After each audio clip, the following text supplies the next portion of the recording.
थोड्या वेगळ्या पद्धतीने आपण बाजरीची भाकरी करणार आहोत. त्यामध्ये आपण स्टफ करणार आहोत चटपट तशी कोथिंबीरीची भाजी. नमस्कार मंडळी, मी कांचन नोम्स किचन मराठीमध्ये तुमचं स्वागत आहे. ही रेसिपी तुम्ही सकाळी नाश्त्यासाठी बनवू शकता.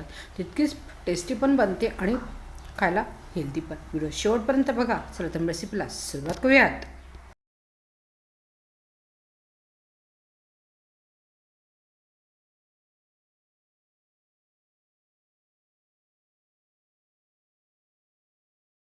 ही रेसिपी आवर्जून थंडीमध्ये जास्त केली जाते, कारण बाजरीचं पीठ आहे तितकेच हेल्दी पण. ते इथे घेतलेलं आहे तेल, त्यात टाकलेलं आहे जिरं चांगलं फ्राय झालं. ह्यात टाकणार आहे बारीक चिरलेला कांदा आणि कांदा गोल्डन ब्राऊन होईपर्यंत फ्राय करून घ्यायचा आहे.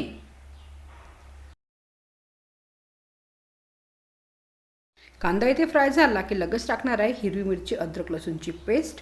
फक्त इथे मी हिरवी मिरची अद्रक लसूणच वापरणार आहे, त्यामुळे तो जास्त प्रमाणात घ्यायचा आहे. लसूण थोडा जास्त घ्यायचा आहे, कारण मेथीची भाजी किंवा कोथिंबीरीला जर लसूण जास्त टाकला ना तर टेस्ट छान येते. त्यात टाकणार आहे धनजिरा पावडर आणि व्यवस्थित फ्राय करून घ्यायचं आहे, कारण अद्रक लसूण कच्चा वापरला आहे त्यामुळे फ्राय करणं गरजेचं आहे. हे चांगलं फ्राय झालं की इथे घेतलेली होती कोथिंबीर, जी स्वच्छ धुवून घेतली होती आणि बारीक कापून घेतलेलं आहे. आणि ही कोथिंबीर आता ह्यामध्ये मी शिजवून घेणार आहे 3 ते 4 मिनटं. मीठ लगेच टाकणार नाही आहे. भाजी थोडी शिजली की मग मीठ टाकणार आहे, म्हणजे अंदाज बरोबर येतो, नाही तर खरट होण्याची दाट शक्यता असते.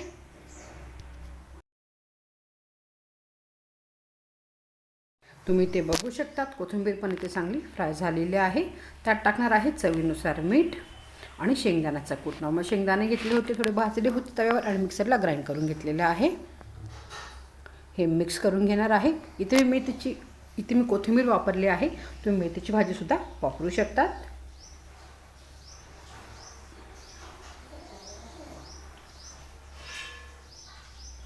त्याचबरोबर टाकणार आहे तीळ आणि ही भाजी थोडीशी थंड करून घ्यायची आहे.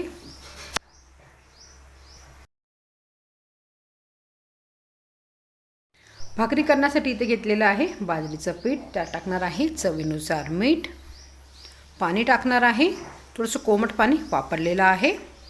आणि ही पीठ व्यवस्थित आपल्याला सॉफ्ट असं मळून घ्यायचं आहे. जसं आपण भाजरीची भाकर करतो ना त्याच प्रकारे इथे पीठ रेडी करून घ्यायचं आहे.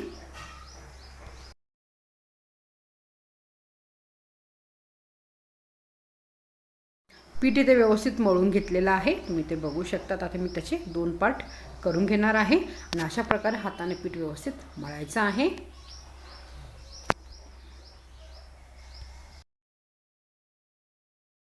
आता थोडं सुकं पीठ घेतलेलं आहे आणि जे पीठ मळलं होतं ना त्याशी हाताने अशा प्रकारे वाटी करून घेणार आहे. जसं आपण पुरण भरतो किंवा पराठा भरतो ना, स्टफ पराठा, त्याच प्रकारे आपल्याला ही भाकरीची वाटी करून घ्यायची आहे.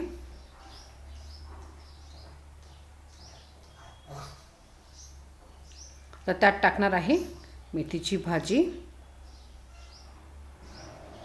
आणि हलके हाताने व्यवस्थित आपल्याला हे बंद करायचं आहे. बाजरीचं पीठ आहे त्याला स्वतःचा लवचिकपणा काहीही नसतो, म्हणून थोडंसं वरती मी परत कोरडं पीठ टाकलं आहे आणि तुम्ही ते बघू शकता. एकदम हलक्या हाताने आपल्याला बंद करून घ्यायचं आहे.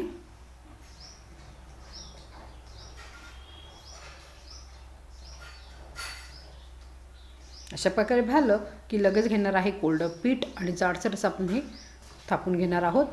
भाकर थोडी जाडसरच असते, कारण आपण स्टफ केलेलं आहे. जसं स्टफ पराठा आपण थोडं जाड ठेवतो ना त्याच प्रकारे आपल्याला हे थोडं जाडच ठेवायची आहे भाकरी.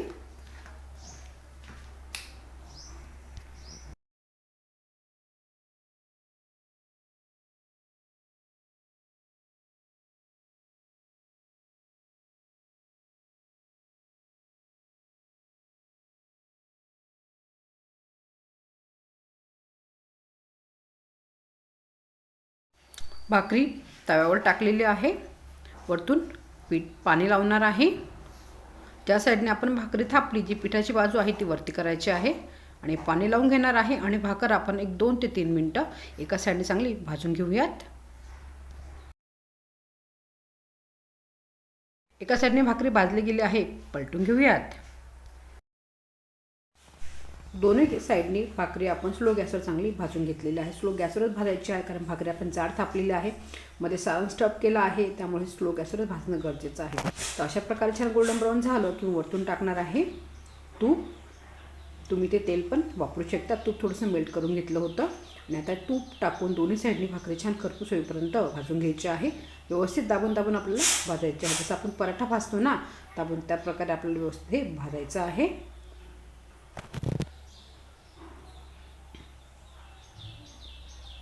मी ते तूप वापरलं आहे, तुम्ही तेल पण वापरू शकतात.